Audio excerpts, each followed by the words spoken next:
ရှင်သာမဏေ၄ပါးယဟန်တစ်ပါးသာသနာပေါင်းသွင်းချီးမြှင့်တယ်အဲ့ဒီသာသနာပေါင်းသွင်းချီးမြှင့်တဲ့သာသနာပြုကုသိုလ်ပြုစုစုကြည်စီးပူးကြတယ်ဒီရှင်များယဟန်များကိုဘာကြောင့်သာသနာပေါင်းသွင်းချီးမြှင့်ရတယ်လဲလို့ဆိုတော့သာသနာအမွေခံယူစေဖို့ဒါဖြင့်သာသနာတော်ထဲမှာခံယူရမယ့်အမွေတွေကဘလောက်များသလဲတသိန်းရှိသလားတသန်းရှိသလားတဂရေရှိသလားမီလီယံရှိသလားဘီလီယံရှိသလားသာသနာထဲမှာခံယူရမယ့်အမွေတွေဘာတွေဘလောက်ရှိတယ်မတော်ကားတွေလားတိုက်တာအိမ်ယာတွေလားရွှေငွေရတနာတွေလား TV တွေလားဘယ်ဟာတွေလဲသာသနာထဲမှာတော့အဲ့ဒါလိုပစ္စည်းဝတ္ထုအမွေပေးစရာမရှိဘူးဘာအမွေပဲရှိတယ်လဲဆိုတော့တရားအမွေပဲပေးဖို့ရှိတယ်အာမိတဒါယတာဘိက္ခဝေဓမ္မဒါယတာဘိက္ခဝေဘဝထမာအာမိတဒါယတာဘိက္ခဝေခြေသားခြေသမီးတို့ဓမ္မဒါယတာ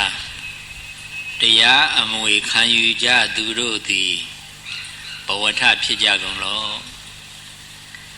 မာအာမိတဒါယတာပစ္စည်းဝတ္ထုအမွေမခံယူရနဲ့ရှင်သာမဏေစဖြစ်လာကြရခြင်းရဲ့အကြောင်းကိုကအမွေရဖို့ရာအတွက်ရှင်သာမဏေစပြီးဖြစ်လာရရှင်သာမဏေစဖြစ်လာရတာနဲ့အတူရှင်သာမဏေလည်းအမွေပဲတရားအမွေပဲရမြတ်စွာဘုရားဖြစ်ပြီးလို့တစ်နှစ်ရှိတဲ့အခါကျတော့ခမဲတော်သုတ္တရဏမင်းကြီးပင့်လျှောက်တဲ့အတွက်ရာဇဂိုပြည်ကနေပြီးတော့ကပိလုနေပြီးတော့ကြွပြီးတော့ခမဲတော်မင်းကြီးနဲ့တကွကပိလုပြည်သူပြည်သားတွေတရားရည်အမြိုက်စေးတိုက်ကျွေးတဲ့အဲ့ဒီခါမှာခမဲတော်မင်းကြီးလည်းပထမဆုံးတရားနားလိုက်ရတာနဲ့တရားသဘောသိရှိရှုမှတ်ပြီးသိတာနဲ့သောတပတ္တိမဉ္ဇဉ်ဘုဉ္ဇဉ်ရနောက်ကြတော့ဆက်ပြီးတော့တရားနှလုံးသွင်းဆင်ញင်အထုတ်တဲ့အခါကျတော့ထီးပြူအောင်မှာပဲယဟန္တာဖြစ်အဲ့ဒါသားဖြစ်တဲ့မြတ်စွာဘုရားကဖခင်ဖြစ်တဲ့သုတ္တရဏမင်းကြီးကိုတရားအမွေပေးလိုက်တာထို့တူပဲတခြားမူကြီးမတ်ရာတွေရောတိုင်းသူပြည်သားတွေရောရတဲ့တရားအမွေတွေရရှိကြတရားသိပြီးတော့ကုသိုလ်ပွားကြရနောက်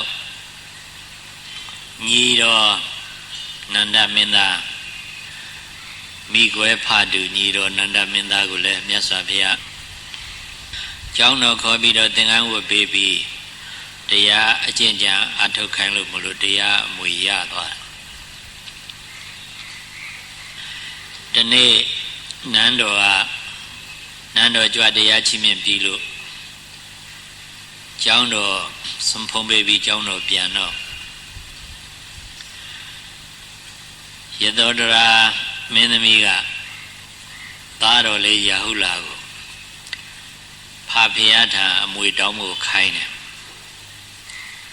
ခိုင်းတော့သားတော်လေးရာဟုလာကမြတ်စွာဘုရားထံသွားပြီးတော့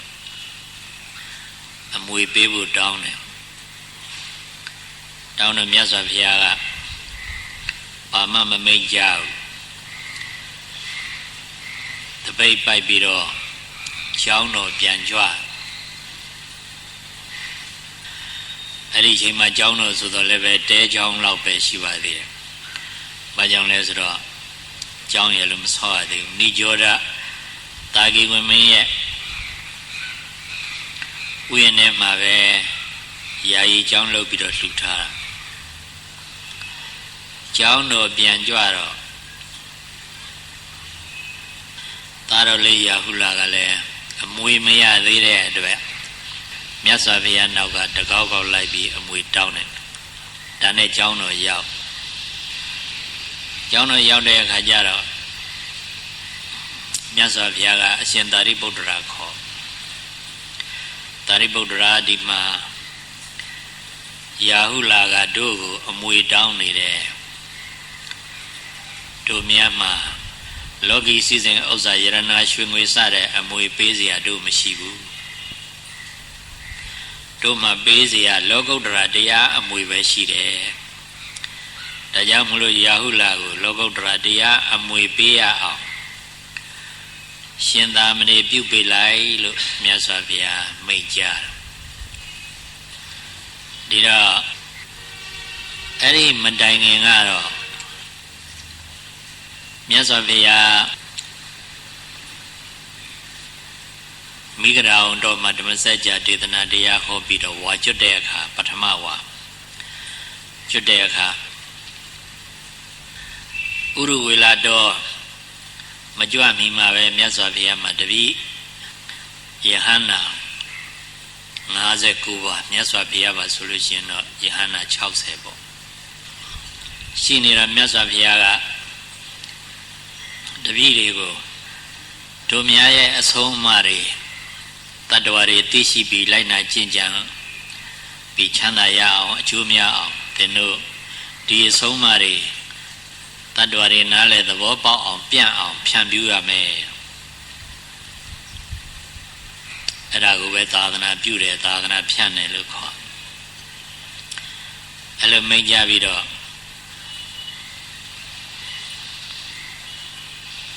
ခရီးလမ်းတစ်ခုမှာတပါးစီပဲကြွပြီးတော့သာသနာပြုရမယ်ခရီးလမ်းတစ်ခုမှာနှစ်ပါးမကြွရဘူးဘာကြောင့်လဲဆိုတော့အယမျက်နာ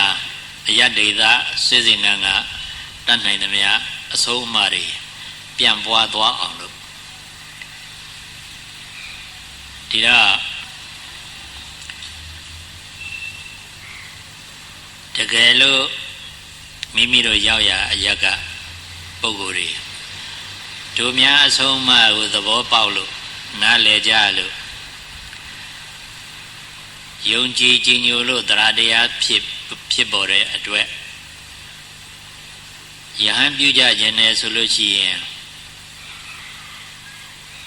တရဏဂုံဆောက်တည်ကြပါစေတရဏဂုံနဲ့ယဟန်ပြုပေးကြတရဏဂုံဆိုတာဗုဒ္ဓံတရဏံကိစ္ဆာမိဓမ္မံတရဏံကိစ္ဆာမိသံဃံတရဏံကိစ္ဆာမိမြတ်စွာဘုရားကိုအာကိုရာဟု၍ယုံကြည်စိတ်ကပ်ပါ၏မြတ်စွာဘုရား၏တရားတော်မြတ်ကိုအာကိုရာဟု၍ယုံကြည်စိတ်ကပ်ပါ၏မြတ်စွာဘုရား၏တပည့်သားသံဃာတော်မြတ်အပေါင်းကိုအာကိုရာဟု၍ယုံကြည်စိတ်ကပ်ပါ၏အဲ့ဒါလို့ရွတ်ဆိုပြီးဘုရားတရားသံဃာယရဏသုံးပါးအပေါ်မှာယုံကြည်တဲ့စိတ်နဲ့စိတ်ကပ်ပြီးဆိုလို့ရှိရင်ဒါတရဏဂုံတည်တယ်ခေါ်တယ်အဲ့ဒါကိုပဲတရဏဂုံလို့ခေါ်တယ်တရဏဂုံဆောက်တည်စေပြီးတော့ရှင်ပြုပေးကြယဟန်ပြုပေးကြအဲ့ဒီအချိန်ကစပြီးတော့ခုနမြတ်စွာဘုရားအဖြစ်ပွင့်တော်မူပြီးဒီနေ့အကြာကပိလုပြည်ရောက်လို့ရှင်သာမဏေရှင်ရာဟုလာသားတော်လေးကိုရှင်ပြုခိုင်းတဲ့အချိန်အထိတရဏဂုံပေးပြီးတော့ပဲယဟန်ပြုတယ်ဒါမဲ့အဲ့ဒီအချိန်မှာရှင်ပြုတယ်ဆိုတာတော့မရှိသေးဘူးအဲ့ဒီရာဟုလာမတိုင်ခင်ကတော့တရဏဂုံသုံးပါးဆောက်တည်လိုက်လို့ရှိရင်ယဟန်ဖြစ်သွားတယ်အဲ့ဒီမတိုင်ခင်ကရှင်ပြုတယ်ဆိုတာမရှိသေးတော့ရှင်သာမဏေဆိုတာမရှိသေးတော့အရှင်သာရိပုတ္တရာကရာဟုလာကိုဘယ်လိုရှင်ပြုပေးရပါမလဲဖေဟာလို့လျှောက်တယ်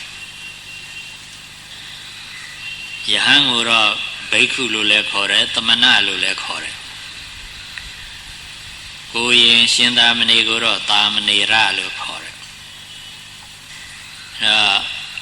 အခုမြတ်စွာဘုရားကပထမဦးဆုံးအရှင်သာရိပုတ္တရာကိုရာဟုလာကိုသာမဏေရသာမဏေပြုပေလို့ဆိုတာအခုပြောတဲ့အတိုင်းပဲအဲ့ဒီမတိုင်ခင်ကတော့တရဏဂုံသုံးပါးနဲ့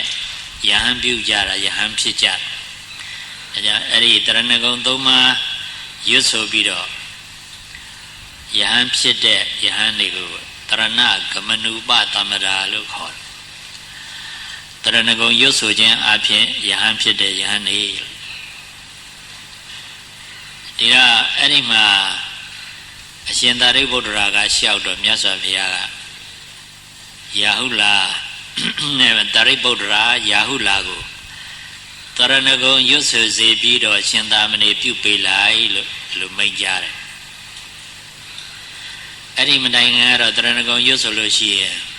ယဟန်ဖြစ်တာပေါ့အခုတော့တရဏဂုံရွတ်ဆိုလို့ရှိရင်ရှင်သာမဏေဖြစ်စေတရဏဂုံရွတ်စေပြီးတော့ယဟန်ရှင်သာမဏေပြုပေးလိုက်လို့ဆိုတော့အရှင်သာရိပုတ္တရာကရှင်ရာဟုလာကိုရှင်သာမဏေပြုပေးဖို့အရှင်မောဂလန်ထံလွှဲလိုက်တယ်အရှင်မောဂလန်ကအရှင်သာမဏေပြုပေးတယ်ပြုပေးတော့ဗုဒ္ဓံတရဏံဂစ္ဆာမိဓမ္မံတရဏံဂစ္ဆာမိသံဃံတရဏံဂစ္ဆာမိအဲ့ဒီတရဏဂုံရာဟုလာရွတ်ဆိုတော့အရှင်သာမဏေဖြစ်သွားတယ်ဒီတော့ဒီနေရာမှာဒါရွတ်ဆိုယုံနဲ့ရှင်သာမဏေဖြစ်တယ်ဆိုတော့အဓိပ္ပာယ်သိစရာမလိုဘူးလားဖေဟာမေးစရာရှိတယ်ဦးဇနီလက်အုပ်ချီ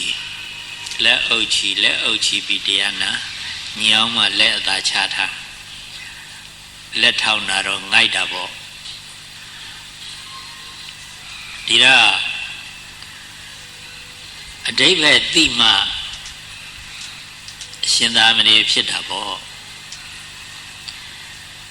အဲ့ဒီအချိန်တုန်းကတော့မဂရဘာသာခေါ်တဲ့ဒီပါဠိဘာသာမြတ်စွာဘုရားကိုယ်တိုင်ကဟောတော်မူတော့ကဒီဘာသာနဲ့ဟောတော့အဲ့ဒီဘာသာကအများနားလည်တဲ့ဘာသာဖြစ်နေတာဖြစ်နေတော့ဗုဒ္ဓံတရဏံဂစ္ဆာမိဆိုရင်ပဲကလေးကမြတ်စွာဘုရားကိုအာကိုးရာဟူ၍ယုံကြည်စိကပ်ပါ၏လို့အဓိပ္ပာယ်နားလည်တယ်ဓမ္မံတရဏံဂစ္ဆာမိဆိုရင်ပဲမြတ်စွာဘုရား၏တရားတော်မြတ်ကိုအာကိုးရာဟူ၍ယုံကြည်စိကပ်ပါ၏သံဃံတရဏံမိသံဃံတရဏံဂစ္ဆာမိဆိုရင်ပဲမြတ်စွာဘုရား၏တပည့်သားသံဃာတော်မြတ်ပေါင်းကိုအာကိုးရာဟူ၍ယုံကြည်စိကပ်ပါ၏ဆိုတဲ့အဓိပ္ပာယ်ကလေးကနားလည်ပြီးသားဒါကြောင့်မလို့အထူးသင်ပေးဖို့ရမြတ်စွာဘုရားမမိန့်ကြတာသို့တော်လည်းပဲကျမ်းဂန်ကမဖော်ပြပေတဲ့အဲ့ဒါလိုရွတ်ဆိုစေပြီးတော့ရှင်ပြုပေးတဲ့အခါမှာတော့ဒီတရဏဂုံရဲ့အဓိပ္ပာယ်ရှင်ပြုပေးတဲ့ဆရာကရှင်းပြရမှာပေါ့မြတ်စွာဘုရားကိုအာကိုးရာဟူ၍ယုံကြည်စိကပ်ပါ၏ဘာအဓိပ္ပာယ်မြတ်စွာဘုရားရဲ့တရားတော်မြတ်ကိုအာကိုးရာဟူ၍ယုံကြည်စိကပ်ပါ၏မြတ်စွာဘုရားရဲ့တပည့်သားသံဃာတော်မြတ်ပေါင်းကိုအာကိုးရာဟူ၍ယုံကြည်စိကပ်ပါ၏ဒါအသင်လျော်သလောက်နားလေသဘောပေါက်ရှင်းပြမှာပေါ့မြတ်စွာဘုရားဆိုတာတရားအလုံးစုံကိုအကုန်သိမြင်တော်မူပြီးကိလေသာခတ်သိမ်းငြိမ်းတော်မူတဲ့မြတ်စွာဘုရားကိုဆိုလိုတယ်အဲ့ဒီမြတ်စွာဘုရားကိုတရားအလုံးစုံအကုန်သိပြီးတော့ကိလေသာငြိမ်းတဲ့ဘုရားရှင်စစ်ဖြစ်တယ်လို့ယုံကြည်တဲ့စိတ်အဲ့ဒီယုံကြည်ခြင်းကြောင့်အဲ့ဒီမြတ်စွာဘုရားကိုအားကိုးတဲ့စိတ်ကိုယ်ွယ်စိတ်ကတဲ့စိတ်ဖြစ်တယ်ဆိုလို့ရှိရင်ဗုဒ္ဓတရဏဂုံတည်တယ်မြတ်စွာဘုရား၏တရားတော်မြတ်ကိုအားကိုးရဟူ၍ယုံကြည်စိတ်ကပ်ပါ၏ရှင်တော်မြတ်ဘုရားဟောကြားထားတဲ့တရားအဆုံးအမတွေဒီအဆုံးအမတွေဟာဖြင့်ဒီအဆုံးအမတွေအတိုင်းလိုက်နာကျင့်ကြံလို့ရှိရင်လောကီချမ်းသာလောကုတ္တရာချမ်းသာတွေရစေနိုင်တယ်လို့ယုံကြည်တယ်ဆိုလို့ရှိရင်အဲ့ဒါတရားတရဏဂုံတည်ပြီ မြတ်စွာဘုရားဟောကြားထားတဲ့တရားတော်တို့ကိုအားကိုးရပဲလို့ယုံကြည်စိတ်ကနောက်မြတ်စွာဘုရားရဲ့တပည့်သံဃာတော်တွေဒီသံဃာတော်တွေဟာဘုရားရှင်ဟောတော်မူတဲ့အတိုင်းလိုက်နာကျင့်ကြံတယ်ဘုရားရှင်ဟောတော်မူတဲ့အဆုံးအမတွေသူတစ်ပါးတွေကိုလည်းတဆင့်ဖြန့်ပြူဟောပြောတော်မူတယ်ဒါကြောင့်သံဃာတော်အစစ်စစ်တွေပဲလို့စိတ်ထဲကယုံကြည်တယ်ယုံကြည်တဲ့အတိုင်းသံဃာကိုစိတ်ကကိုယ်ကိုယ်စိတ်ဖြစ်တယ်ဆိုလို့ရှိရင်ဒါသံဃာတရဏဂုံတည်ရောအဲ့ဒါတော့အတိပ္ပယ်ဟိုခါတော့ကရှင်းပြပေးမှာပေါ့အဲ့ဒီအတိပ္ပယ်နားလည်တော့မှမြတ်စွာဘုရားဟာအာကိုရအထာရပဲလို့ယုံကြည်စိတ်တွေဖြစ်တယ်မြတ်စွာဘုရားဟောကြားဆုံးမထားတဲ့တရားတော်တွေဟာအာကိုရအထာရပဲလို့ယုံကြည်စိတ်တွေဖြစ်တယ်မြတ်စွာဘုရားရဲ့တပိသသံဃာတော်တွေဟာအာကိုရအထာရပဲလို့ယုံကြည်စိတ်တွေဖြစ်တယ်အဲ့လိုယုံကြည်စိတ်နဲ့ပဲဗုဒ္ဓံတရဏံကိစ္ဆာမိဓမ္မံတရဏံကိစ္ဆာမိသံဃံတရဏံကိစ္ဆာမိလို့ရွတ်ဆိုပြီးတရဏဂုံဆောက်တည်ပြီးတဲ့အခါကျတော့ရှင်သာမဏေဖြစ်သွားရောရှင်သာမဏေဖြစ်တော့ရှင်သာမဏေတို့ကျင့်ရမယ်သိက္ခာပု7ပါးမြတ်စွာဘုရားမိန့်ကြားထားတဲ့အတွက်ရှင်သာမဏေကျင့်ရမယ်သိက္ခာပု7ပါးကျင့်ရတယ်တတ္တဝါရဲ့အသက်မတတ်ပါဘူးနံပါတ်1နံပါတ်2သူတစ်ပါးပစ္စည်းမတရားမယူပါဘူးနံပါတ်3မမြတ်သောအကျင့်ကိုမကျင့်ပါဘူးနံပါတ်4လိမ်မပြောပါဘူးနံပါတ်5အရက်သေးစာမတောက်စားပါဘူးနံပါတ်6နေမွန်းလွဲပြည့်တဲ့အချိန်ကစပြီးနောက်တနေ့အာယုံမတက်မီအတွင်းစားပွဲတောက်ပွဲကိုမစားမတောက်ပါဘူးမြတ်စွာဘုရားအထူးခွင့်ပြုထားတဲ့တောက်ပွဲတစ်မျိုးမှတစ်ပါးတခြားစားပွဲတောက်ပွဲတွေကိုမတောက်ပါမစားမတောက်ပါဘူးသာသနာတော်နဲ့မလျော်တဲ့ကတာတချင်းဆိုတာတိမှုတ်တာဒါတွေကိုကိုယ်တိုင်လည်းမပြုလုပ်ပါဘူးသူတစ်ပါးပြုလုပ်တာကိုလည်းကြည့်ရှုခြင်းနားထောင်ခြင်းမပြုပါဘူးရှောင်ပါမယ်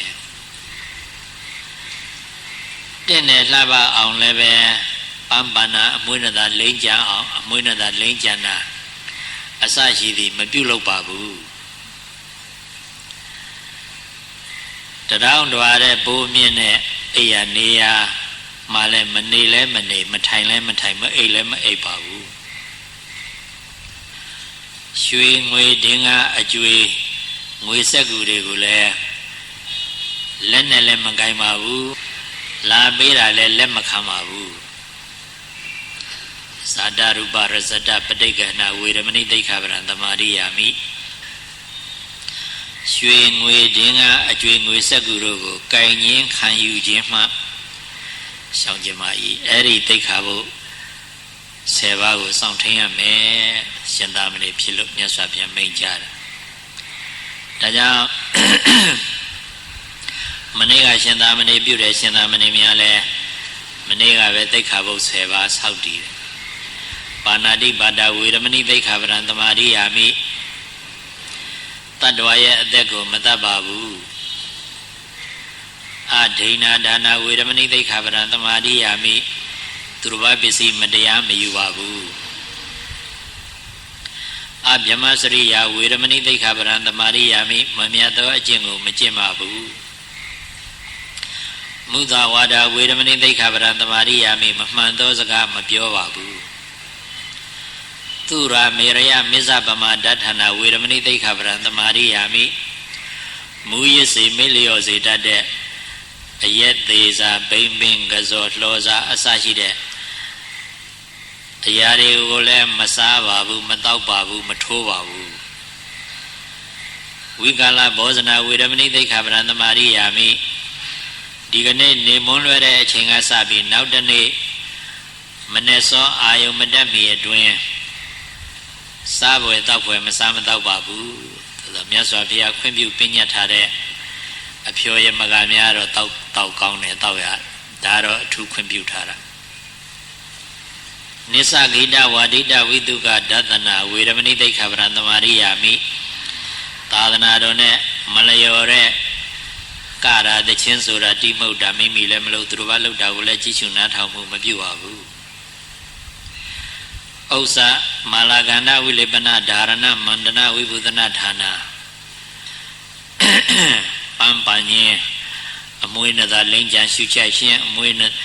နသာမုတ်အယောင်တင်စီတို့ဖြင့်တင့်တယ်ပြေပြည့်လှပအောင်မပြင်းမစင်ပါဘူးဥစ္စာသေယနာမဟာသေယနာဝေရမဏိသိက္ခာပရံသမာဓိယာမိတထောင်တော်တဲ့ပိုးမြင့်တဲ့နေရာအလွန်ကောင်းကောင်းမွန်မွန်ခန်းခန်းနာနာကြီးပြုလုပ်ထားတဲ့နေရာတွေမှာအိတ်လည်းမအိတ်ပါဘူးထိုင်လည်းမထိုင်ပါဘူးသတ္တရူပရဇတပဋိက္ခဏဝေရမဏိသိက္ခာပရံသမာဓိယာမိရွှေငွေဒင်္ဂအကျွေးငွေစက်ကူတို့ကိုကိုင်ခြင်းခံယူခြင်းမပြုပါဘူးလို့အဲ့ဒီသိက္ခာပုဒ်10ပါးဆောက်တရားအဲ့ဒီပထမဆုံးရာဟုလသာမဏေလေးတုန်းကလည်းပဲတရဏဂုံ3ပါးဆောက်တည်ပြီးလို့ရှင်သာမဏေဖြစ်တော့ဒီသိက္ခာပုဒ်10ပါးလိုက်နာကျင့်ကြံရအဲ့ဒီအချိန်ကစပြီးအခုအချိန်ထိလည်းပဲရှင်သာမဏေများဟာတရဏဂုံ3ပါးကိုဆောက်တည်အဓိပ္ပာယ်သိပြီးတာနဲ့ရှင်သာမဏေဖြစ်ပြီးတာနဲ့သိက္ခာပုဒ်10ပါးဆောက်တည်ရတယ်စောင့်ထိန်ရတယ်အဲကြောင့်ရှင်သာမဏေများမှာ10ပါးသီလစောင့်ထိန်ရတယ်လို့ဆိုဒီတော့အဲ့ဒါလို့သိက္ခာပုဒ်10ပါးစောင့်ထိန်တော့အမွေရပါလားလို့ဆိုတော့ရပြီအဲ့ဒီသိက္ခာပုဒ်10ပါးစောင့်ထိန်လိုက်ရမယ်အမွေတစ်စိတ်တစ်ပိုင်းရသွားပြီဘာအမွေရတယ်လဲဆိုတော့သီလအမွေရတယ်ဘာအမွေရတာလဲသီလအမွေရတာကိုယ်နဲ့နှုတ်အပြစ်ကင်းအောင်စောင့်စည်းထိန်းသိမ်းခြင်းဆိုတဲ့ကိုချင်းသီလမိမိတဏ္ဍာမှာတီးသွားတယ်တတ္တဝရဲ့အသက်မတတ်တော့လည်းကိုချင်းသီလတီးသွားတယ်သူတော်ပစ္စည်းမတရားမယူတဲ့အတွက်လည်းတီးသွားတယ်မမြတ်တဲ့အကျင့်ကျင့်မကျင့်တော့လည်းတီးသွားတယ်အစရှိသည်ဖြင့်ကိုချင်းသီလတွေမိမိတဏ္ဍာမှာတီးတော့အဲ့ဒါဟာသီလအမွေရတာပဲဒါဖြင့်တခြားအမွေရစရာရှိသေးသလားလို့ဆိုတော့သမာဓိအမွေပညာအမွေတွေရစရာရှိသေးတယ်သမာဓိအမွေဆိုတာစိတ်တွေဟိုလွင့်ဒီပြမလွင့်မပြမင်းနဲ့မိမိထားရာ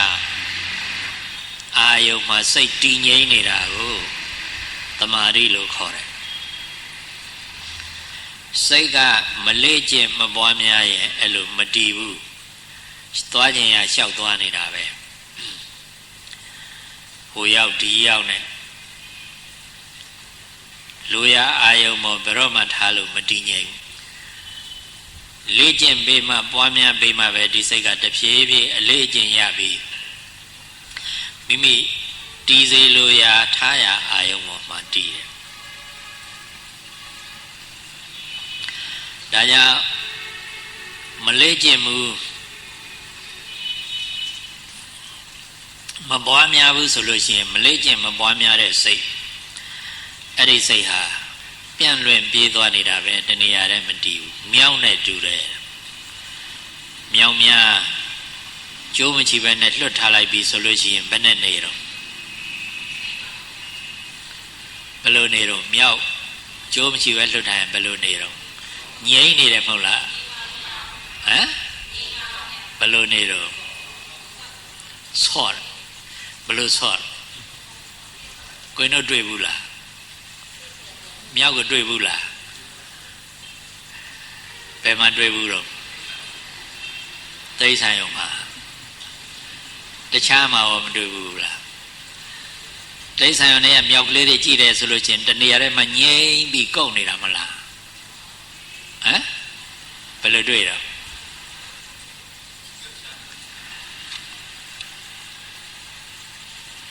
တစ်ချက်ကလေးမှအငြိမ်မနေဘူးဟိုပြေးလိုက်ဒီပြေးလိုက်ဟိုသစ်ပင်မတက်လိုက်ဒီသစ်ပင်မတက်လိုက်အချင်းချင်းဆွဲလိုက်တွန်းလိုက်နဲ့ဒီလိုမဟုတ်လား စိတ်ကလည်းပဲလေ့ကျင့်ပွားများမထားရင်အဲ့လိုပဲတဲ့ဟိုသွားလိုက်ဒီသွားလိုက်ကိုရောက်လိုက်ဒီရောက်လိုက်ဈေးရောက်လိုက်ရုပ်ရှင်ရုံရောက်လိုက်ကစားခွင့်ရောက်လိုက်မိတ်ဆွေတင်ကားတွေစီရောက်လိုက်တော့ကြအစားအသောက်စီရောက်လိုက်နဲ့မရောက်ဘူးလားအဲ့ဒါလေ့ကျင့်မထားတဲ့စိတ်အဲ့ဒါကိုပဲ untrained mind လို့ခေါ်တယ်လေ့ကျင့်မထားတဲ့စိတ်လေ့ကျင့်ထားတဲ့စိတ်ကတော့စိတ်ကိုဒီနေရာနေစေခြင်းနဲ့ဆိုဒီနေရာမှာပဲစိတ်ကနေတယ်ဟိုဘက်မသွားဘူးဒီစာပေါ်နေစေခြင်းနဲ့ဆိုဒီစာပေါ်ပဲနေတယ်ဒီရုပ်ပေါ်နေခြင်းနဲ့ဆိုဒီရုပ်ပေါ်ဒီနာမ်ပေါ်နေစေခြင်းနဲ့ဆိုစိတ်ကဒီနာမ်ပေါ်ပဲနေတယ်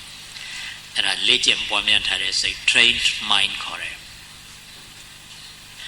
အဲ့ဒါလိုလေ့ကျင့်ပွားများထားလို့စိတ်ဟာလိုရာအာယုံပေါ်မှာတည်ငြိမ်နေတာကိုသမာဓိလို့ခေါ်တယ်လိုရာအာယုံပေါ်တည်ငြိမ်တာနဲ့သူထင်ရလျှောက်ပြီးပြန့်လွင့်ပြေးသွားနေတာဘယ်ဟာကောင်းသလဲလိုရာအာယုံပေါ်မှာတည်ငြိမ်နေတာကကောင်းတယ်အဲ့ဒါလို့ဆိုလို့ရှိရင်ကုသိုလ်အာယုံပေါ်ထားလို့ကုသိုလ်အာယုံပေါ်တည်ငြိမ်နေတယ်ဆိုကုသိုလ်စိတ်တွေမပွားဘူးလားအလုပ်တစ်ခုလုပ်လို့အဲ့ဒီအလုပ်ပေါ်မှာပဲစိတ်တည်ငြိမ်နေတယ်ဆိုလို့ရှိရင်ဒီအလုပ်ပိုးပြီးတော့မပြေးမြောက်ဘူးလားဒါကြောင့်မလို့တည်ငြိမ်တာနဲ့ပြန့်လွင့်တာဘယ်ဟာကောင်းလဲအဲ့တော့တည်ငြိမ်တာကိုသမာဓိခေါ်တယ်ဘာခေါ်လဲပါဠိယသမာဓိပြန့်လွင့်နေတာကိုဥဒိစ္စခေါ်တယ်ပြန့်လွင့်တာဘာခေါ်သလဲ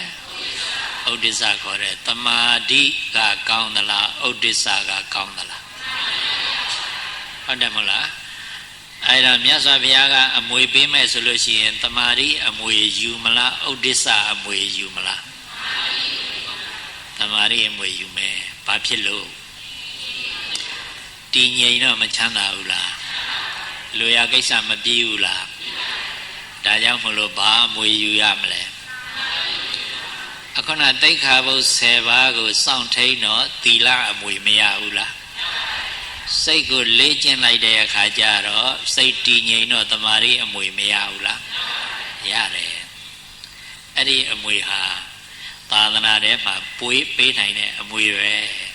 ဟုတ်ကဲ့လားလောကုတ္တရာအမွေခေါ်တဲ့လောကီစည်းစိမ်ဥစ္စာတို့တဲ့ပုံမမြင့်မြတ်တဲ့အဲ့ဒီလူရဲ့စိတ်ကတော့မငြိမ်ဘူးဟိုပြေးဒီပြေးဟိုသွားဒီသွားနဲ့စိတ်မငြိမ်တယ်လို့လူကလည်းပဲဟိုသွားဒီသွားနဲ့အဲ့ဒါလို့ဖြစ်နေပြီဆိုရင်ဒီလူချမ်းသာမလားဆင်းရဲမလား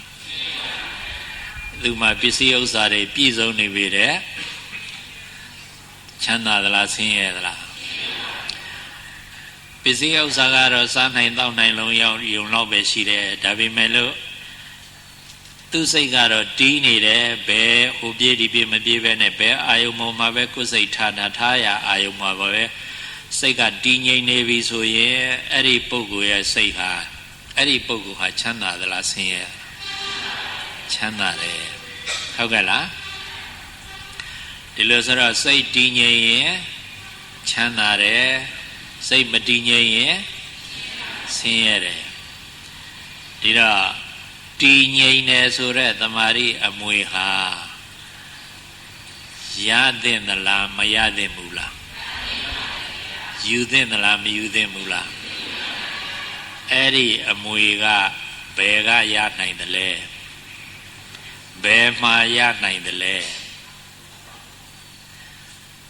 သာသနာထဲမှာမရနိုင်ဘူးလားဟုတ်ကဲ့လားသီလသာသနာသီလအဆုံးအမသမာဓိသာသနာသမာဓိအဆုံးအမပညာသာသနာပညာအဆုံးအမမဟုတ်လားသီလနဲ့ပတ်သက်တဲ့အဆုံးအမတွေလိုက်နာတော့သီလအမွေမရဘူးလားသမာဓိနဲ့ပတ်သက်တဲ့အဆုံးအမတွေလိုက်နာကျင့်ကြံတော့သမာဓိအမွေမရဘူးလားပညာနဲ့ပတ်သက်တဲ့အဆုံးအမတွေလိုက်နာတော့ပညာအမွေရရောဟုတ်တယ်မဟုတ်လားအဲ့ဒီပညာကလည်းပဲလောကီပညာလောကုတ္တရာပညာလို့ရှိတယ်လောကီပညာဆိုတာလူမှုရေးအသိပညာတွေဟာလောကီပညာတွေပဲပြီးတော့တရားရှုမှတ်လို့ဝိပဿနာဉာဏ်တွေဖြစ်ပြန်တော့အဲ့ဒီဝိပဿနာဉာဏ်တွေကလည်းလောကီပညာတွေပဲ အဲ့ဒီဝိပဿနာဉာဏ်နဲ့အစဉ်စဉ်တက်သွားပြီးနောက်ဆုံးမဲ့ဉာဏ်ဘုံဉာဏ်ဖြစ်ပြီဆိုရင်တော့အဲ့ဒါလောကုတ္တရာပညာပဲမြတ်စွာဘုရားရဲ့အဆုံးအမတွေကလောကီအသိပညာတွေလောကီလူမှုရေးအသိပညာတွေလည်းရစေနိုင်တယ်ပြီးတော့လောကီအသိပညာထဲမှာအမြတ်ဆုံးအသိပညာဖြစ်တဲ့ဝိပဿနာပညာကိုလည်းရစေနိုင်တယ်အဲ့ဒီဝိပဿနာပညာပြည့်စုံသွားပြီဆိုတော့လောကုတ္တရာပညာခေါ်တဲ့မဲ့ပညာဖူပညာကိုလည်းရစေနိုင်တယ်ဒီအဆုံးအမတွေတိုင်းလိုက်နာရင်ပညာဘယ်နှမျိုးရစေနိုင်တယ်လဲပါတော့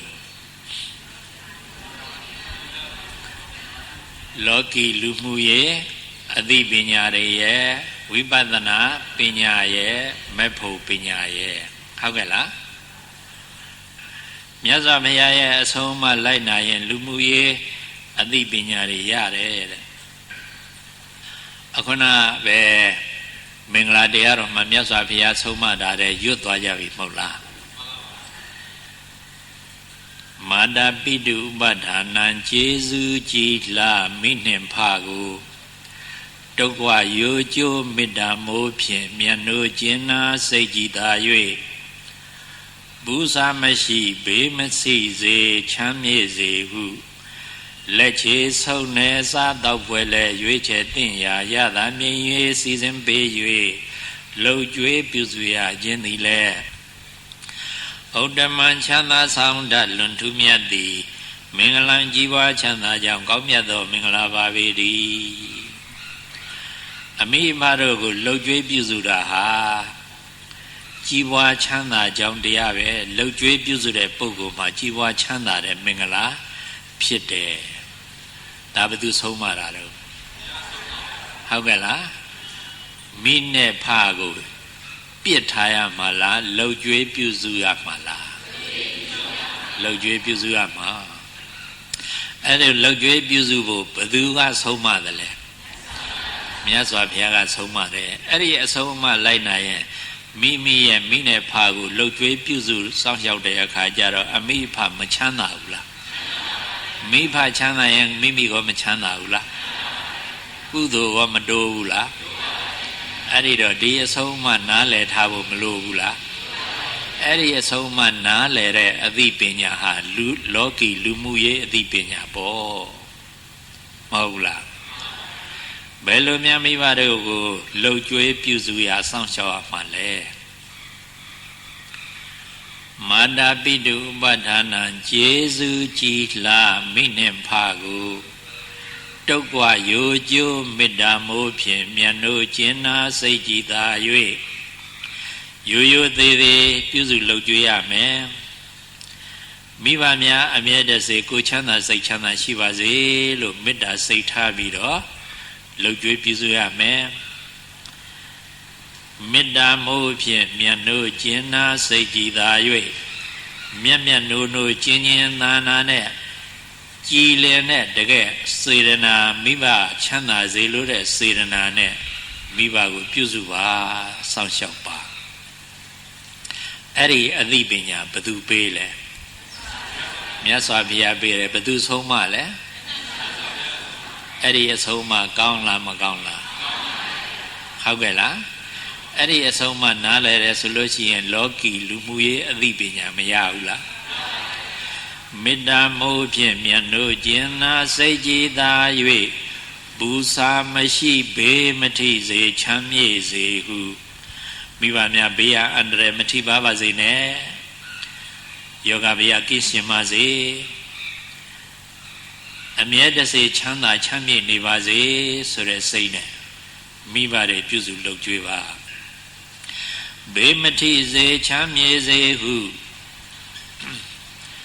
လက်ချေဆုံးနေဟောလက်ချေဆုံးနေဆိုတာဘာပြောတာလဲမိဘတွေကိုနင်းနဲ့နှိပ်ပေးပါဟုတ်လားညောင်ညာတဲ့အခါတောင်းနေတဲ့အခါမှာညောင်ညာတောင်းနှင်းပြအောင်လက်နဲ့နှိပ်နေဆုံးနေပေးပါလက်ချေဆုံးနေစားတော့ဖွဲလဲရွေးချယ်သင့်ရာအစားတော့ကိုလည်းပဲမိဘနဲ့သင်တာကိုရွေးချယ်ပြီးတော့ ကျွေးပါမသင့်တာမကျွေးပါနဲ့ဟုတ်ကဲ့လားရွေးချယ်သင်ရာရတာမြေရေးစီစဉ်ပေး၍သင့်တဲ့အစာဆိုပေမဲ့မိဘရှာနဲ့မတိုးတဲ့မိဘမကြိုက်တဲ့အစာသင့်နဲ့ဆိုပြီးအတင်းကျွေးနေတော်ပါမလားမိဘစိတ်ချမ်းသာပါမလားစိတ်မချမ်းသာဘူးဒါကြောင့်သင့်တဲ့အစာမှလည်းပဲကောင်းလို့ရာမိဘရှာနဲ့တိုးရာအရသာရှိမဲ့အစာကိုရွေးချယ်ပြီးတော့ကျွေးပါဟုတ်တယ်မဟုတ်လားမိမိကစားရင်အရသာမရှိတဲ့အစာစားခြင်းရဲ့လားဘလို့စားမှစားကြတာလဲအရသာရှိတာမှစားကြတာအဲ့တော့မိဘလည်းပဲမိဘရှာနဲ့တိုးတဲ့မိဘအရသာတွေ့မဲ့အစာကိုပဲသင်လဲသင်လျော်တဲ့အစာရွေးချယ်ပြီးတော့ကျွေးပါရတာမြေရေးစီစဉ်ပေး၍လှုပ်ကြွေးပြုစုရခြင်းသည်လေဥတ္တမချမ်းသာဆောင်တလွန်ထူးမြတ်သည်မင်္ဂလာကြီးပွားချမ်းသာကြောင်းကောင်းမြတ်သောမင်္ဂလာပါပေတည်းအဲ့ဒီလူမှာမင်္ဂလာတွေစုနေပြီမင်္ဂလာဆိုတာအကောင်းတွေပြောတာအကောင်းတွေကိုမင်္ဂလာပြောတာမကောင်းတာကြတော့အမင်္ဂလာဟုတ်ကဲ့လားဒါဖြင့်မိဘလှုပ်ကြွေးပြုစုရမှာမလှုပ်ကြွေးမပြုစုဘူးဆိုလို့ရှိရင်အဲ့ဒီပုဂ္ဂိုလ်မှာမင်္ဂလာစုသလားအမင်္ဂလာစုသလားအမင်္ဂလာစုရင်သူ့အတွက်ကောင်းကျိုးရမလားဆိုးကျိုးရဆိုးကျိုးရမယ်ဘယ်သူဆုံးမမြတ်စွာဘုရားဆုံးမတယ်အဲ့ဒီအဆုံးအမကိုနားလည်သဘောပေါက်လို့လိုက်နာပြီဆိုလို့ရှိရင်လူမှုရေးအသိပညာတွေရတယ်ဒီပညာမြတ်စွာဘုရားပေးတယ်မာတာပိတုဥပဌာနံကျေစုကြည်လှမိနှင့်ဖကိုဒုက္ခယောကျိုးမေတ္တာမိုးဖြင့်မြတ်နိုးကျင်နာစိတ်ကြည်သာ၍ပူဇာမရှိဘေးမထိစေချမ်းမြေ့စေဟုလက်ချေဆုံးနေစားတော့ဖွဲ့လက်ရွေးချယ်သင်ရာရတာမြင်၍စီစဉ်ပေး၍လှုပ်ကြွေးပြုစုရခြင်းသည်လည်းဥတ္တမချမ်းသာဆောင်တလွန်ထူးမြတ်သည်မင်္ဂလာကြီးဝါချမ်းသာကြောင်းကောင်းမြတ်သောမင်္ဂလာပါပေတည်းဘယ်သူဆုံးပါလဲကဲဘုန်းကြီးကဆိုပြနေရတော့ဘုန်းကြီးပဲသိတယ်အဲ့တော့ပြိဿကဆိုမှပြိဿသိမှာမဟုတ်လားကဲဆိုစမ်းပါ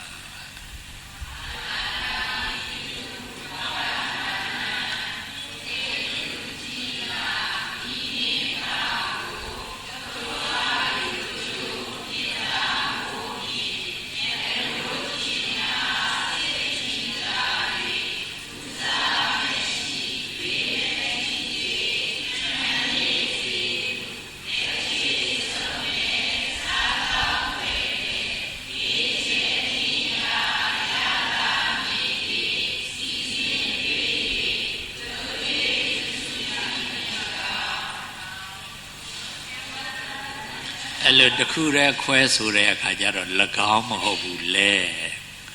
လှုပ်ကြွေးပြုစုရခြင်းသည်လေ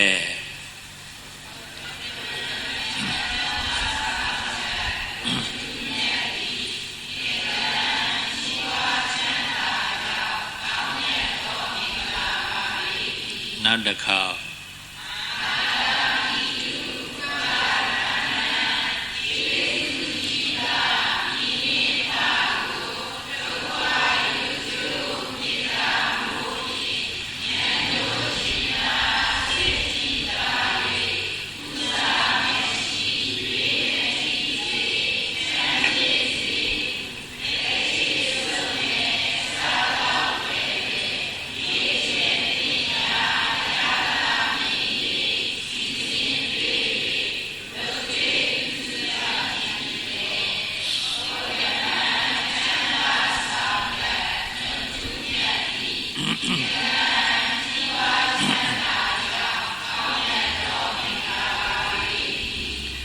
သားသမီးကတော့မိဘတွေပြုစုလုပ်ကြွေးရမယ်မိဘတွေကတော့သားသမီးတွေပြစ်ထားရမယ်ဒီလိုမဟုတ်လားဘလို့တော့ဘလို့လောက်ချီးမြှောက်ထောက်ပံ့ရမယ်သားသမီးတွေနော် ဗုဒ္ဓဒါရတသင်္ဃဟောသာနှင့်သမီးဇနီးသက်ထာသူတို့အားလည်းစာပွားမေတ္တာလွန်ကျင်နာလျက်ချမ်းသာကြရေးစိတ်ဖြူဖွေးဖြင့်လှုပ်ကြွေးစောင့်ရှောက်ချီးမြှောက်ထောက်ပံ့ခြင်းသည်လည်းဥဒ္ဓမံချမ်းသာဆောင်တလွန်ထူးမြတ်သည်မင်္ဂလာကြီးပွားချမ်းသာကြောင်းကောင်းမြတ်သောမင်္ဂလာပါပေ၏သားနှင့်သမီးဇနီးသက်ထာသူတို့အားလည်းသားသမီးကိုရောဇနီးကိုရောစာပွားမေတ္တာလွန်ကျင်နာလျက်ချမ်းသာစေဖို့ချမ်းသာစေပါချမ်းသာပါစေဆိုတဲ့မေတ္တာတရားတွေတိုးပွားလာပြီးတဲ့အခါကျတော့သူတို့ပေါ်မှာကျင်နာတဲ့စိတ်ထားချစ်ခင်တဲ့စိတ်ထားအဲ့ဒီစိတ်ထားနဲ့ဖြူစင်တဲ့စိတ်ထားနဲ့သူတို့ကိုချမ်းသာကြရအောင်စောင့်ရှောက်ပါချီးမြှောက်ပါထောက်ပံ့ပါအဲ့ဒါလို့ဆုံးမတာဘယ်သူလဲဆိုတော့မြတ်စွာဘုရားအဲ့တော့သာသမီများမွေးထားပြီဆိုလို့ရှိရင်ဒီသာသမီပြစ်ထမ်းမယ်ဆိုလို့ရှိရင်မိဘဝတ္တရားကြည်ရလားမကြည်ရင်မင်္ဂလာလားအမင်္ဂလာလားအမင်္ဂလာပဲအဲ့ဒီသာသမီကိုဘဝလက်နှလုံးပခုံးလက်နှစ်သက်ကစပြီးတော့ချမ်းချမ်းသာသာနဲ့နေနိုင်ထိုင်နိုင်စားနိုင်သွားနိုင်လာနိုင်တောက်နိုင်အောင်ယောဂဗျာအန္တရာယ်မရှိအောင်သူအရွယ်အားလျော်စွာသိတဲ့အသိဉာဏ်တိုးအောင်ပညာသင်ချိန်မှလည်းပဲထိုက်တဲ့အသိပညာတွေရသွားအောင်တခါပညာသင်ချိန်လွန်မြန်တဲ့အခါကျတော့လည်းပဲထိုက်တဲ့အလုပ်အကိုင်သူမှရရှိအောင်ပြီးပြန်တဲ့အခါကျတော့လည်းပဲထိုက်တဲ့သူနဲ့အိမ်တော်ရသားကြအောင်အစရှိသည်အဲ့ဒီအထိလိုက်ပြီးတော့ချီးမြှောက်ကမှဒါပုဒ္ဒဒါရတသင်္ဃဟောအဲ့လိုချီးမြှောက်တာဟာဒီသားသမီးချမ်းသာစေလိုတဲ့အင်မတန်ဖြူစင်တဲ့မေတ္တာစိတ်နဲ့ချီးမြှောက်ပါဒီဇနီးတဲ့ချမ်းသာစေလိုတဲ့အင်မတန်ဖြူစင်တဲ့မေတ္တာစိတ်နဲ့ဒီဇနီးတဲ့ကိုလည်းချီးမြှောက်ထောက်ပံ့ပါမြတ်စွာဘုရားဆုံးမတဲ့ဒီဆုံးမအတိုင်းလိုက်နာကျင့်ကြံမယ်ဆိုရင်အဲ့ဒီမိဘကိုသာသမီတွေကအမြဲတစေမယိုသေးဘူးလားမချစ်ခင်ဘူးလားမကျင်နာဘူးလားသူတို့အလှည့်ပြန်ရောက်ပြီဆိုလို့ရှိရင်မိဘပြစ်ထားပါမလားပြစ်မထားဘူးပြန်ပြီးတော့ပြုစုဆောင်ရှောက်မယ်ဟုတ်တယ်မဟုတ်လားအဲ့ဒီတော့မင်္ဂလာကြောင့်မင်္ဂလာမဖြစ်ပေဘူးလားဟုတ်ကဲ့လားထို့အတူပဲခင်မွန်းတဲ့ဇနီးကိုစောင့်ရှောက်တာဇနီးကခင်မွန်းတဲ့စောင့်ရှောက်တာလည်းပဲသူ့ဝတ္တရားအလျော်စွာစွန့်နိုင်သမျှအချင်းချင်းကိုချမ်းသာစိတ်ချမ်းသာရှိအောင်စောင့်ရှောက်ရမယ်ဒါလည်းပဲမင်္ဂလာပဲဟုတ်ကဲ့လားဗုဒ္ဓဒါရတသင်္ဃဟောသားနှင့်သမီးဇနီးသက်ထာသူတို့အားလည်းစာပွားမေတ္တာလွန်ကျင်နာလျက်